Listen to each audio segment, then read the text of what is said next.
Hi friends, இன்னைக்கு நாம ஏசியை பற்றி தான் பார்க்க போகிறோம். சாரி, இந்த ஏசி இல்லை. One second.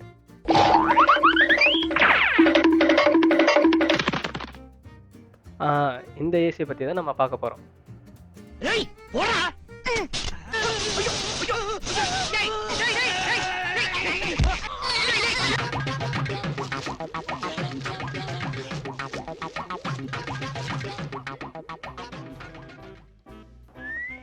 நம்ம வீட்டில், இண்டஸ்ட்ரியில், ஹாஸ்பிட்டலில், ஆஃபீஸ்லன்னு நம்மளை சுற்றி எல்லா இடத்துலையும் பார்த்தீங்கன்னா ஏசி கரண்ட் தான் நம்ம யூஸ் பண்ணுறோம். அதாவது இந்த உலகத்தில் கிட்டத்தட்ட 98% வந்து ஏசி தான் யூஸ் பண்ணுறாங்க, 2% தான் டிசி யூஸ் பண்ணுறாங்க. அது ஏன் ஏசி மட்டும் நம்ம அதிகமாக யூஸ் பண்ணுறோம், டிசி ஏன் நம்ம யூஸ் பண்ணல? இதை தெரிஞ்சுக்க நம்ம ஃப்ளாஷ்பேக்குள்ளே போகலாம். ஃப்ளாஷ்பேக் 1700ஆம் காலகட்டத்தில் பெஞ்சமின் ஃப்ராங்க்லின் தான் ஃபஸ்ட்டு எலக்ட்ரிசிட்டியை கண்டுபிடிக்கிறாரு. இந்த எலக்ட்ரிசிட்டியை பேஸ் பண்ணி தான் இதுக்கு அடுத்தடுத்து வந்த சயின்டிஸ்ட் எல்லாரும் புது இன்வென்ஷன்ஸை கண்டுபிடிக்க ஆரம்பிக்கிறாங்க. என்னதான் இவங்க புது இன்வென்ஷனை கண்டுபிடிச்சாலும் அது வரைக்குமே ஏசின்ற ஒரு கான்செப்டை யாருமே எடுத்துகிட்டு வரல. இப்போது ஏசி எப்படி வந்தது நம்ம பார்ப்போம்.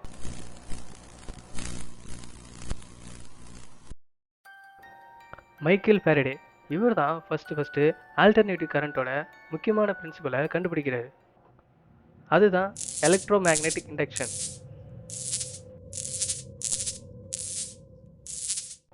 ஒரு நாள் ஃபாரடே தீவிரமாக ஒரு எக்ஸ்பெரிமெண்ட்டை பற்றி படிச்சுட்டு இருக்காரு. அவர் எதை பற்றி படிக்கிறாருன்னா, சயின்டிஸ்ட் ஹான்ஸ் கிறிஸ்டியன் ஆஸ்டர் எதனா காம்பஸ் எக்ஸ்பெரிமெண்ட்டை பற்றி தான் படிக்கிறார். இந்த எக்ஸ்பெரிமெண்ட்டில் ஹான்ஸ் கிறிஸ்டியன் என்ன பண்ணுறாருன்னா, ஒரு காம்பஸை ஒரு க்ளோஸ்டு சர்க்யூட் பக்கத்தில் எடுத்துகிட்டு போகிறாரு. அப்படி எடுத்துகிட்டு போனதும் அந்த ஒயரில் ஏற்படக்கூடிய எலக்ட்ரோ மேக்னெட்டிக் ஃபீல்டால் அந்த காம்பஸ் மூவ் ஆகிறத கண்டுபிடிக்கிறாரு. இதை தெரிஞ்சுக்கிட்ட நம்ம ஃபாரடேவுக்கு ஒரு ஐடியா வருது. அவர் என்ன பண்ணுறாருன்னா, அந்த காம்பஸுக்கு பதிலாக ஒரு மேக்னெட்டையும் பேட்டரிக்கு பதிலாக ஒரு கேல்வாமீட்டரையும் கனெக்ட் பண்ணுறாரு. இப்போது அந்த மேக்னெட்டை அந்த காயில் பக்கத்தில் எடுத்துகிட்டு போயிட்டு ஃப்ரண்ட் அண்ட் பேக் மூவ் பண்ண ஆரம்பிக்கிறார். இப்படி மூவ் பண்ண ஆரம்பித்ததும் அந்த கேல்வாமீட்டரில் இருக்கிற நீடில் கொஞ்சம் கொஞ்சமாக ஆசிலேட் ஆக ஆரம்பிக்குது. ஃபாரடே இதை திரும்ப பண்ணிக்கிட்டே இருக்கார். ஒரு கட்டத்தில் ஃபாரடேக்கு ஆஹா நம்ம எதையோ கண்டுபிடிச்சிட்டோண்டா அப்படின்னு சந்தோஷத்தில் அது என்னென்னு ரிசர்ச் பண்ண ஆரம்பிக்கிறாரு. அவர் ரிசர்ச்சில் என்ன சொல்ல வர்றாருன்னா, ஒரு மேக்னெட்டை காயில் பக்கத்தில் எடுத்துகிட்டு போகும்போது அந்த மேக்னெட் ஏற்படுத்தக்கூடிய மேக்னெட்டிக் ஃபீல்டுனால காயிலில் இருக்கிற எலக்ட்ரான்ஸ் மூவ் ஆக ஆரம்பிக்கும்.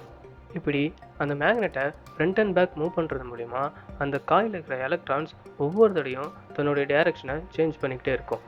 இப்படி தான் ஏசியில், அதாவது ஆல்டர்னேட்டிவ் கரண்ட்டில் கரண்ட்டோட டைரக்ஷன் பாசிட்டிவ் நெகட்டிவ்க்கு சேஞ்ச் ஆகிட்டே இருக்கும்.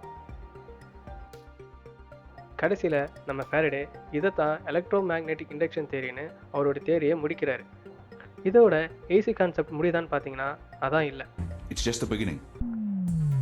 1832 ஹிப்போலைட் பிக்ஸ் என்ற சயின்டிஸ்ட் வராரு. இவர் என்ன பண்ணுறாருனா, பர்மனன்ட் மேக்னெட்டை யூஸ் பண்ணி எலக்ட்ரிசிட்டியை ஜென்ரேட் பண்ணுறாரு. அவர் எப்படி பண்ணுறாருனா, 2 பர்மனன்ட் மேக்னெட்டுக்கு நடுவில் காயிலை ரொட்டேட் பண்ண ஆரம்பிக்கிறார். இப்படி ரொட்டேட் பண்ண ஆரம்பித்ததும் அந்த காயிலோட எண்டில் எலக்ட்ரிசிட்டி ஜென்ரேட் ஆகுது. இதுதான் இந்த உலகத்தோடைய ஃபஸ்ட்டு எலக்ட்ரிசிட்டி ஜென்ரேட்டர். இதுக்கு அடுத்து 1871 ஜினம் கிராம் என்ற சயின்டிஸ்ட் வராரு. இவர் தான் இந்த உலகத்துக்கு ஃபஸ்ட்டு டைனமோ கான்செப்டை அறிமுகப்படுத்துகிறாரு. இது வரைக்குமே தியரிட்டிக்கலாக இருந்த ஏசி கான்செப்டை ப்ராக்டிக்கலாக ஒரு ப்ராடக்டாக வெளில கொண்டு வராரு. இதை அவர் எப்படி வெளில எடுத்துகிட்டு வர்றாருனா, பிக்ஸி கண்டுபிடிச்ச எலக்ட்ரிசிட்டி ஜென்ரேட்டரில் ஒரு பல்பை ஆட் பண்ணுறாரு, அதாவது அந்த காயிலோட எண்டில். இப்படி ஆட் பண்ணுறது மூலிமா அந்த காயிலை ரொட்டேட் பண்ணுறாரு. இப்படி ரொட்டேட் பண்ண அந்த பல்ப் க்ளோவ் ஆக ஆரம்பிக்குது. இப்படி தான் டைனமோ கான்செப்டை ஒரு ப்ராடக்டாக வெளில எடுத்துகிட்டு வர்றாரு. இந்த டைனமோ கான்செப்டை தான் அந்த காலத்து சைக்கிளில் லைட்டாக யூஸ் பண்ண ஆரம்பித்தாங்க. இப்போது நம்ம மெயின் ஸ்டோரிக்குள்ளே போவோம்.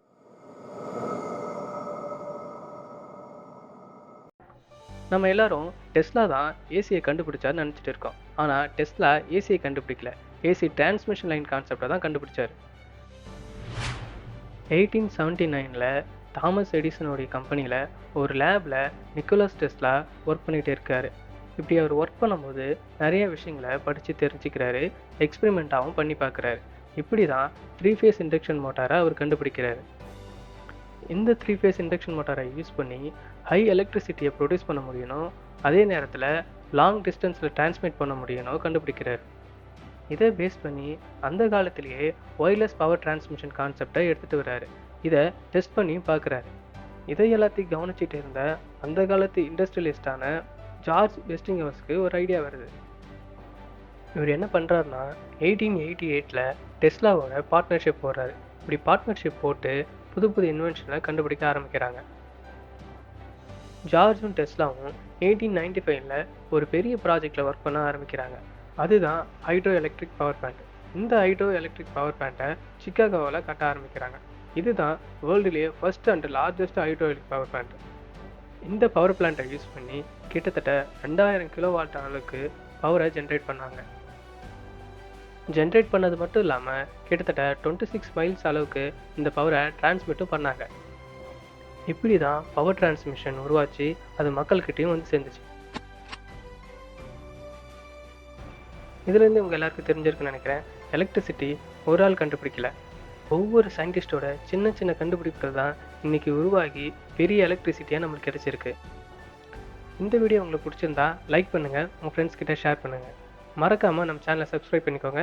நெக்ஸ்ட் வீடியோவில் சந்திப்போம்.